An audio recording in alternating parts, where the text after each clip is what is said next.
Puji Tuhan karena ada ruang kesaksian.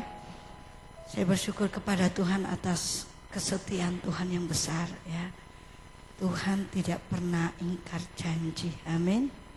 Saya pernah menulis kepada Meldi, saya bilang Tuhan itu setia. Tuhan itu tidak pernah salah. Tuhan tidak pernah lalai ya. Tuhan tidak pernah tidak melakukan apa yang dijanjikannya. Bersyukur Tuhan sudah menggenapi janjinya dan bukan berhenti sampai di sini saja. Pasti semuanya akan. Saya percaya soal hukum Alkitab tabur tuai.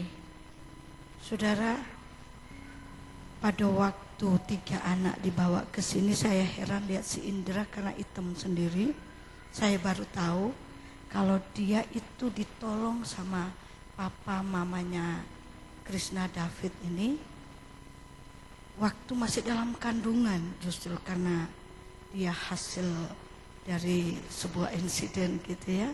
Dan yang laki-laki pergi, yang perempuan ini berusaha menggugurkan, jadi minum apa saja, mau bunuh diri. Jadi memang gak heran kalau pribadinya Indra ini pribadi yang memusingkan, baik bagi saya, bagi kami sini, maupun bagi guru-gurunya di sekolah ya. Tetapi dia ditolong sama keluarganya, mama papanya David sama Krishna ini. Dan pada waktu mama papa David mengalami masalah, anak-anak mereka ditolong oleh kita semua.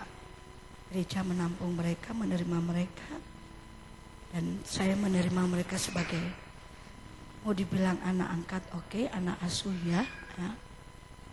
Jadi hukum tabur tuai itu pasti.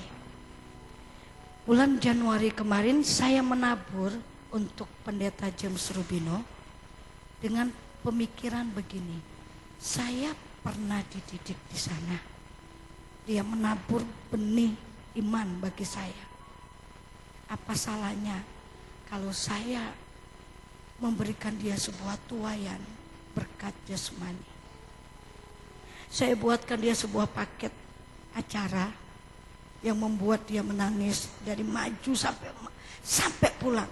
Bahkan seminggu dia masih nangis mengingat kesan yang dia dapat pada waktu perayaan ulang tahunnya ya, dan ulang tahun pelayanannya, ulang tahun pernikahannya. Apapun yang saya berikan, saya tidak minta 1 sen pun. Bahkan saya masih ngasih angpau juga. Dalam pikiran saya begini, saya pernah dididik, saya pernah dilayani, saya pernah ditolong ya. Itu sebabnya saya ingat paling tidak dia itu pernah menjadi papa rohani saya. Saya menabur, saya beri. Dan luar biasa saudara, hari Jumat kemarin waktu Asyong datang, saya kaget ya. Saya lagi nungguin David di sekolah, nungguin David sama Yonatan dan Indra ya. Tiba-tiba saya lihat ada SMS, mami saya sudah di depan ya, di depan TK katanya. Tapi pintu TK itu ditutup karena waktu istirahat. Jadi nunggu anak-anak masuk baru dibuka. Begitu dibuka saya keluar, kami ketemu, saya dipeluk, dicium. Ya, orang-orang pada lihat semua. Saya terangkan begitu dia sudah pulang. Siapa itu bu? Siapa? Pikirnya Phil ya. Siapa kok tinggi besar? Oh itu anak saya dulu jemaat, terus sekarang melayani, membantu pekerjaan Tuhan di Bangka. Satu hal yang indah sekali ya. Apa yang pernah saya buat, saya dapat. Tuhan gak pernah ingkar janji. Tiba-tiba sebuah amplop diberikan kepada saya dan saya itu sangat besar. Sangat besar. Dan kebetulan saya lagi berdoa karena mama mertua minta liburan di hari liburan ini. Dibilang saya gak minta semua anak dampingi saya liburan. Saya dikawal si kembar saja saya sudah senang.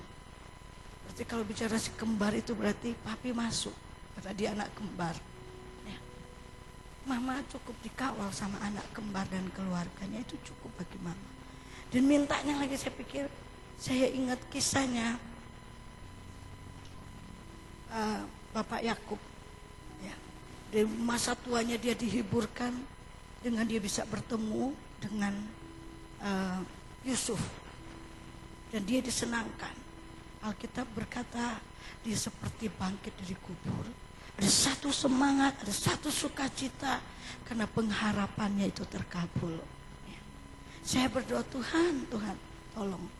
Ya. Mama minta di Purnama dan itu luar biasa mahalnya, saya tahu. Ya. Tetapi bagi Tuhan gak pernah tidak bisa melakukan. Walaupun sebesar apa bagi kita, bagi Tuhan itu kecil. Ya. Saudara, paling gak berkat yang saya dapat hari Jumat itu menutup kebutuhan kami untuk pergi 2 malam. Karena sudah gak dapat di Purnama, saya bilang, Mama, Purnama sudah penuh. Ya. Saya sudah berusaha nyari voucher, pasti lebih murah katanya orang-orang. Sudah penuh Mama, yang ada agrowisata. Mau enggak? Yang penting batu katanya Mama. Udah apa-apa. Ya. Dan akhirnya sudah dapat. Bersyukur, terima kasih kepada Tuhan. Terima kasih kepada Asyong yang peka ya, dengar syarat Tuhan. Dan saya berharap Asyong tetap menjadi penopang bagi gembala. Dan doakan gembala Asyong supaya tetap kuat. Memang masa-masa pemisahan terjadi sulit.